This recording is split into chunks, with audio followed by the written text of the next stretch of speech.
Muy buenas, amables televidentes. En el conversatorio de la Fundación Institucionalidad y Justicia del día de hoy cuento con la gratísima presencia del profesor Eric Ríos. Bueno, Eric, tú eres de nacionalidad chilena, pero eres una persona que te ha dedicado a estudiar todo lo que tiene que ver con los procesos, no solamente no penales, sino también los penales. En fin, tienes una visión holística de cómo tratar el tema y en nombre de la Fundación quiero agradecerte que en esta ocasión, en todo lo que es el marco de este diálogo iberoamericano sobre la reforma procesal no penal, que hayas correspondido a la invitación que te hizo la Fundación a participar en este conversatorio. Así que muchísimas gracias. En realidad, muchas gracias a usted, doctor, por propiciar esta conversación que vamos a tener. Ojalá podamos conversar sobre muchos temas que resulten interesantes, y gracias también a la Fundación por interesarse en cuál es mi experiencia, qué es lo que yo puedo aportar para la discusión sobre las reformas. No, la verdad es que tú tienes las mejores referencias del CEJA. Tú no te puedes imaginar, cuando nos pusimos en contacto con esa institución, tú fuiste uno de los primeros recomendados, así que la verdad es que le agradecemos muchísimo. Ahora, tenemos que entrar en materia y yo te tengo que aprovechar. Cuando tú analizas la mayoría de nuestras constituciones y se toca el tema de cómo deben de conducirse los juicios, tú te encuentras con que deben de ser orales, públicos, tener ese carácter de contradictoriedad, en fin. Sin embargo, en mucho de lo que han sido históricamente nuestros procesos, el componente de oralidad, bueno, es ahora en donde, o hace un tiempo para acá, en donde se comienza a reclamar de ver de cómo se fortalece ese componente en los procesos, sobre todo en los procesos no penales. ¿Cómo viene impactando real y efectivamente, donde se ha fortalecido la oralidad en el proceso, que se haya tomado en cuenta un aspecto que inclusive es una disposición constitucional? Sí, a ver, el impacto que ha tenido la introducción de la oralidad, uno puede fácilmente concluir que esto ha sido positivo. O sea, ha generado un impacto y ese impacto ha sido positivo. Uno puede ver, por ejemplo, la duración de los procesos. Yo hace un par de semanas estuve en Lima, en Perú, viendo el funcionamiento de la justicia laboral en Perú. En Perú me comentaban los mismos jueces que bajo los sistemas antiguos un caso podía demorar fácilmente 1 o 2 años, incluso más. A contar de la reforma, estos plazos han disminuido. Los casos están demorando en promedio entre 3 y 6 meses en la actualidad, cuestión que ha sido muy importante para la ciudadanía, para los trabajadores que demandan la protección judicial, demandan la intervención judicial para que se le reconozcan sus derechos. Y eso uno diría que es un punto de partida bastante positivo, el tema de la celeridad, de cuánto demoran los casos en efectivamente en llegar hasta una sentencia. Y eso es algo positivísimo. Claro que sí. Ahora, cuando tú hablas de la justicia laboral, la verdad es que la naturaleza de la justicia laboral es diferente a la naturaleza, por ejemplo, de la justicia civil.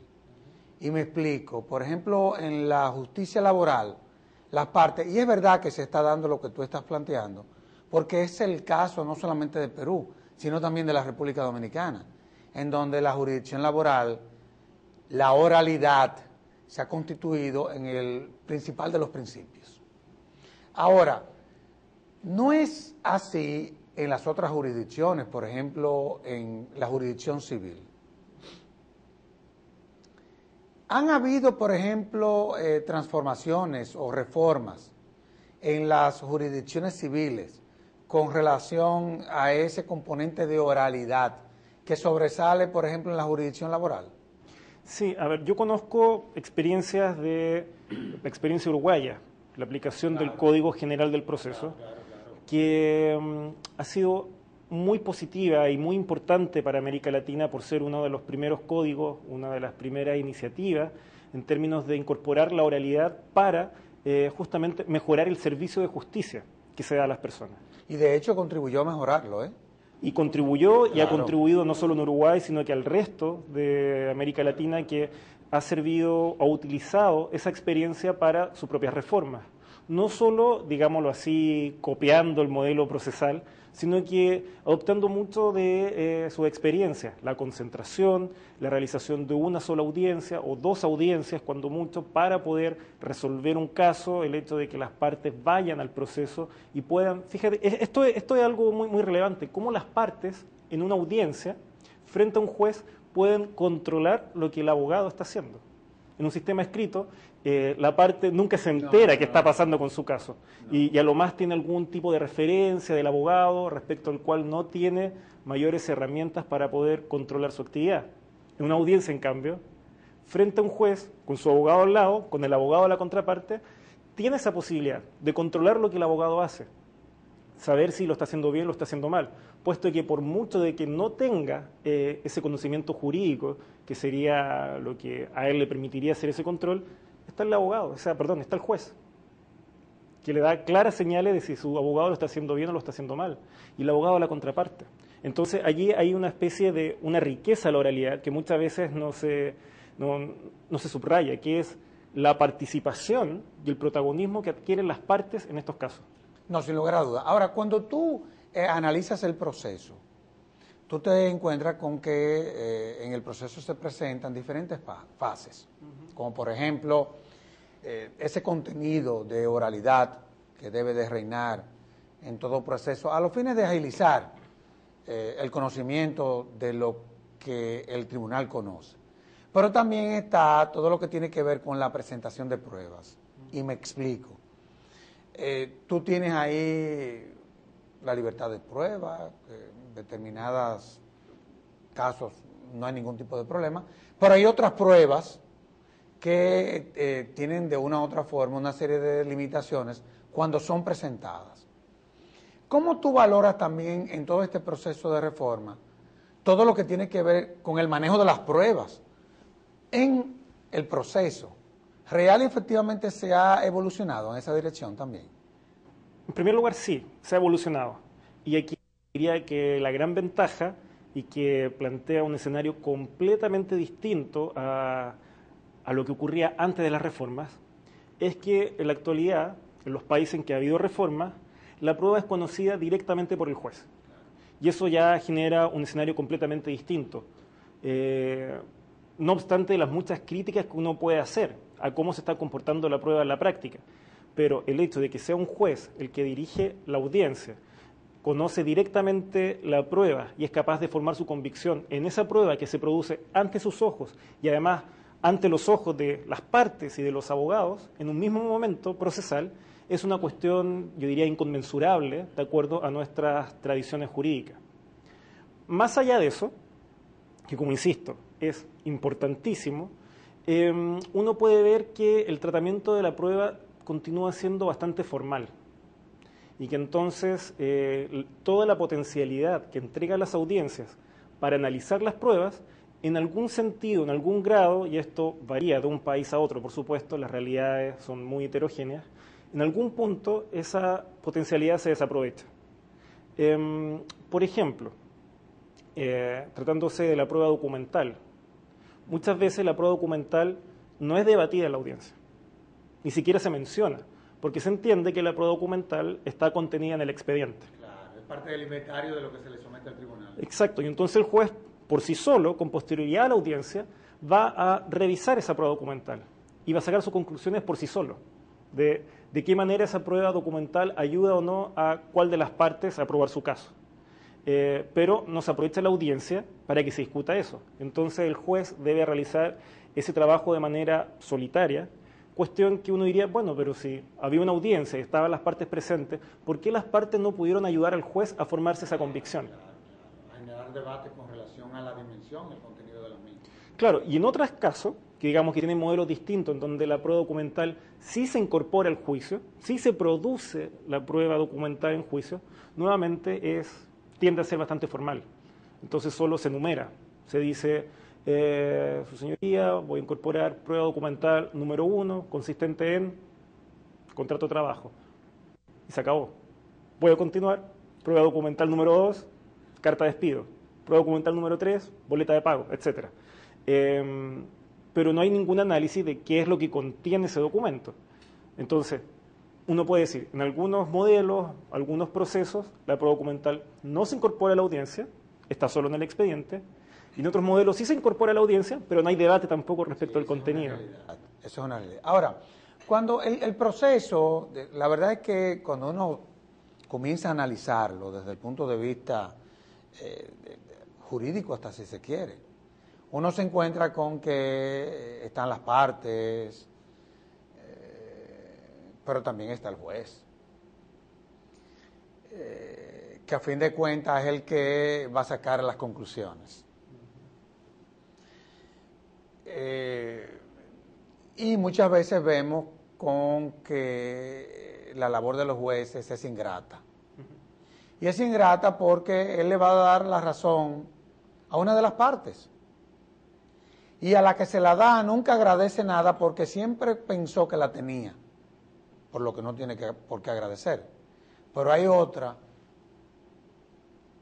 que no tenía la razón y es la que o contra quien se falla el caso. ¿Cómo tú analizas en todo lo que es este proceso de reformas con la finalidad de fortalecerlo? Esa es la verdad, de todas estas corrientes. La parte que tiene que ver con la motivación, porque si tú me motivas bien una decisión, bueno, ¿cuál es el problema? Y sobre todo, yo sé que tú me vas a decir, bueno, pero no nos metamos en ese aspecto filosófico, que ahí ya hay que tener en cuenta una serie de reglas, principios, y la parte de la argumentación.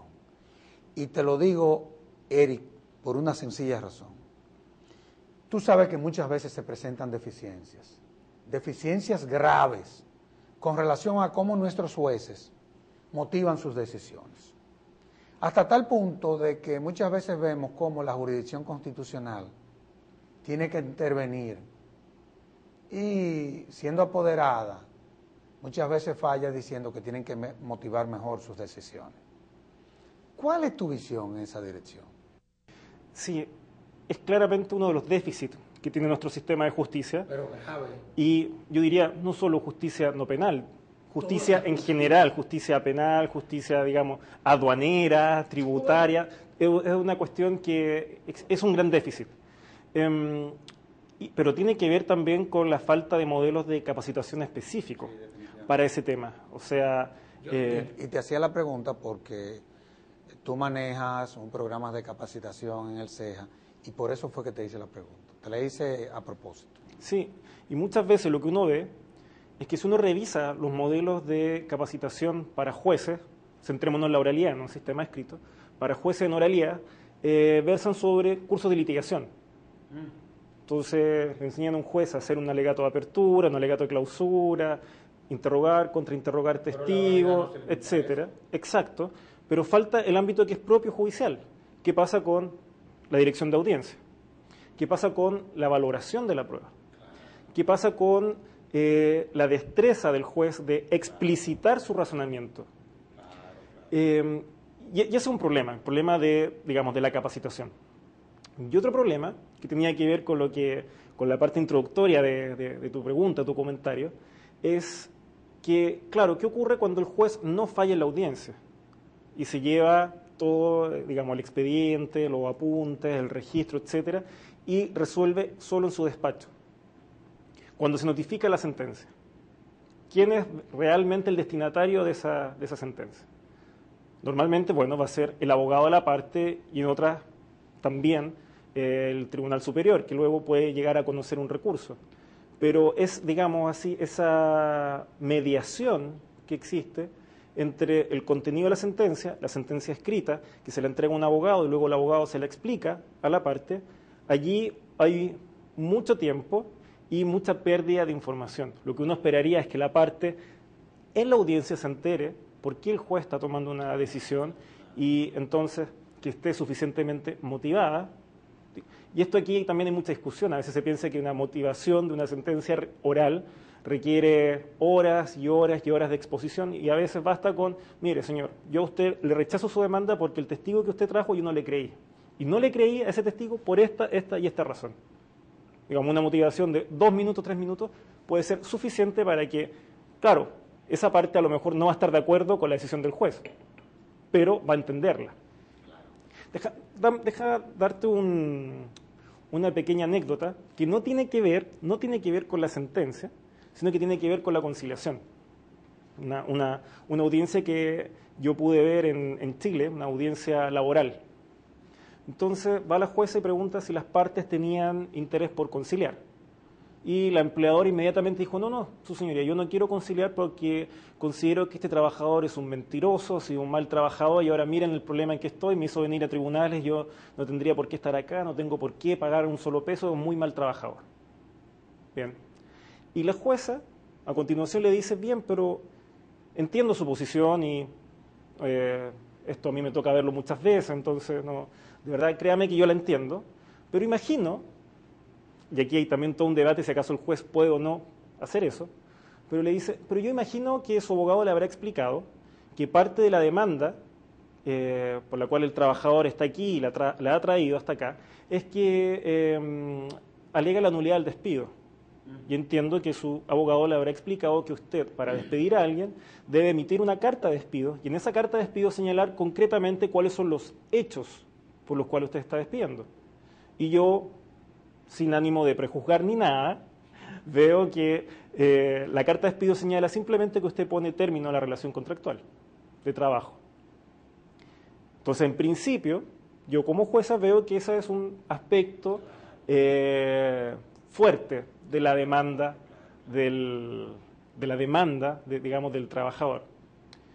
¿Cuál es la reacción de la empleadora? La reacción de la empleadora fue ofuscarse, se enojó con el juez. No, se da vuelta y le pregunta a su abogado que por qué no le había explicado eso antes. Y claro, por cierto, a la empleadora, esa empresaria, le interesa el resultado de ese juicio, pero también le interesa saber despedir a sus trabajadores, no infringir la ley. ¿Por qué? Porque si no siempre va a tener este tipo de problemas. Entonces, claro, al final se llegó a una solución consensuada entre las partes, porque además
a un problema que inclusive cuando tú hablas, por ejemplo, de acceso a la justicia, eso es prácticamente un derecho fundamental.